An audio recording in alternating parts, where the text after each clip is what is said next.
Watching our top 10 battle it out in the heat of the kitchen today, guys, was a moment to savor. However, because you know the two of you, it'll be the last time you will be in the kitchen today. Time to find out, time to taste. First up, Nicholas. The last challenge was not tasted. I feel disappointed to myself.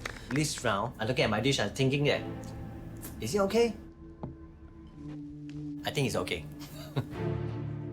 Tell us what you've made today. I do a sweet and sour fish. The whole thing, actually, I was thinking Chinese celebration. The accompaniments represent the babies. A lot of fish following the mother fish, continuing the happiness like that. Your dish reminds me of something my mother cooks for me. It's fruity, tomato ketchup is in there. I actually really, really love it. Nicholas, I think this is one of the best presentations I've seen for sweet and sour fish.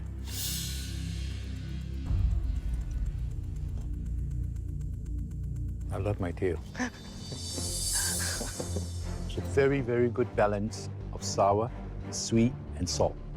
Well done, Nicholas. Thanks. I feel so happy and I say, hey, Thank you. we did something right for them to try and they're happy with it. The next person is Joshua. Looking at my dish, I don't think so I will be the bottom two. Everything from the dish looks beautiful.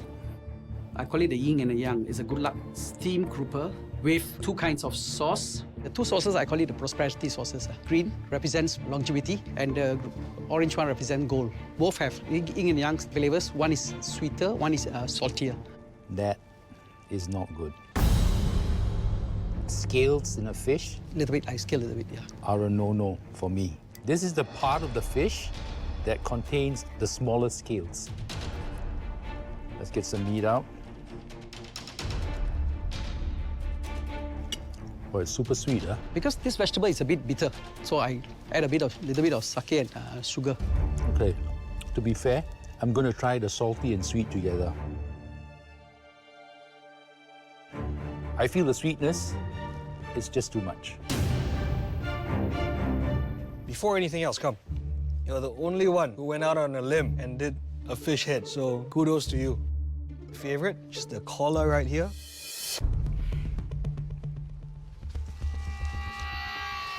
Scales, man. The sauces, I don't know, they don't quite do it for me. It's too sweet. Cooking a grouper head is challenging. It has a lot of skills. Should have cleaned it more. Theoretically, looks good. I believe I have a good fighting chance. So the next person, Xander. Chinese risotto. The dish I made today is braised soy sauce chicken risotto, inspired by my Ama's braised soy sauce duck. This dish makes me feel like I was right there with you in your Ama's house. Quite a solid dish. Thank you. Next up, Diana. Going up to the judges with my food, telling myself, please, please like my food. Tell us what you've made here today. Sichuan chicken, accompanied by basmati rice and the... Bok choy. That's right. If my kids were to come home and I made this for them, they'd be so happy, they'd be over the moon. But is it enough in the MasterChef kitchen?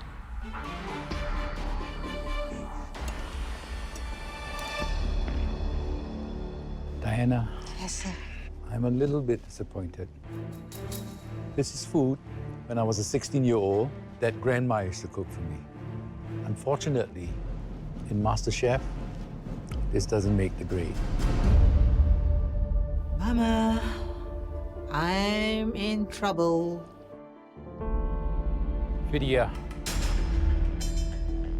My plate looks quite pretty. I hope it tastes just as nice. what have you got here, Vidia? It's a fried noodle that's inspired by char kway teow, and I have topped it up with crispy chicken tossed in chili oil. It's inspired By char kway teow. Is there any elements of char kway teow here? I couldn't find a char kway teow noodle. The best replacement for my rice noodles was the Thai dried rice noodles. The crispy chicken bits are crispy, but they were tad dry. Your flavor was okay. Unfortunately, I don't taste char kway teow. Vidia? Looks a lot like pad thai though. Yes, because I guess the Thai noodles. Well,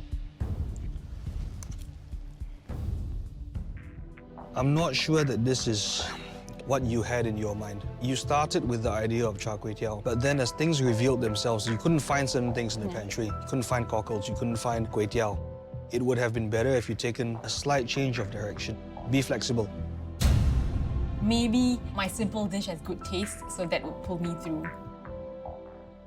Sharon! That's a big bowl of something. I did a braised pork. I elevated taste profile by adding coriander roots, galangal, and 1 piece of mushroom.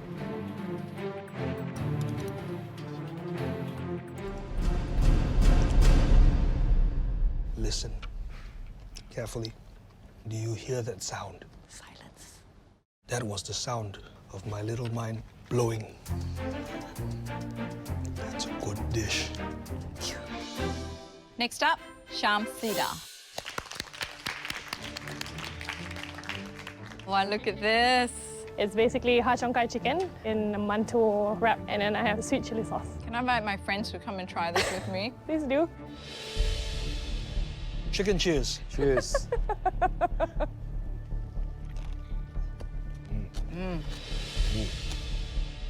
Y'all in trouble. The har cheong gai is so tasty. The chili is the best. It's a damn good dish, Shamsida. Shamsida's in the house. Thank you so much.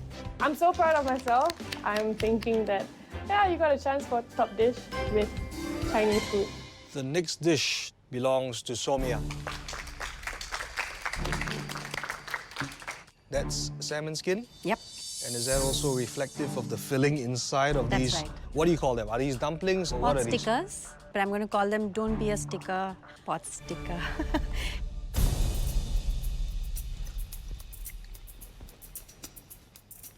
It's the first time I've had a salmon and vegetable pot sticker.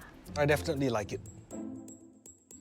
The first thing I'm looking for, crispy bottom. All pot stickers has to have that. You did it. I think it's quite a unique filling. I really love it. Thank you very much. I really like challenging myself, and I'm here for a reason because I really want to get to the next level. I'm Soumya Venkatesan. I live with my husband and son.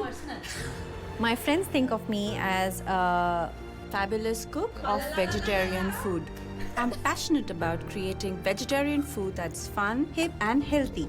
My dream is to own a vegetarian restaurant in Singapore that's a haven for everyone. The next contestant is Jen.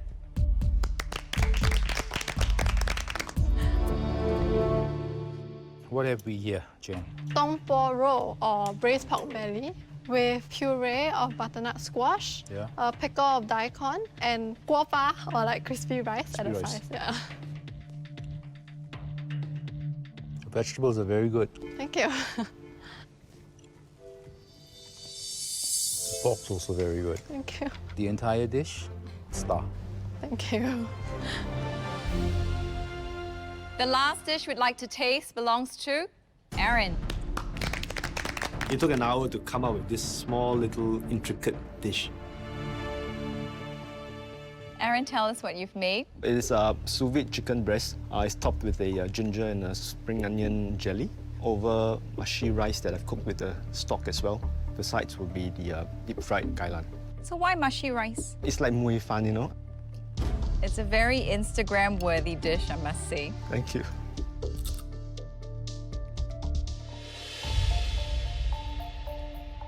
You know what I love about you? You take comfort food and you turn it on its head. If I close my eyes and I ate that, it still feels damn comfortable. It works for me, and I think today you're very clever to use the advantage to your advantage. Thank you, Chef. I'm just so happy, you know, it's just very rewarding, you know, that they agree and they think that it works.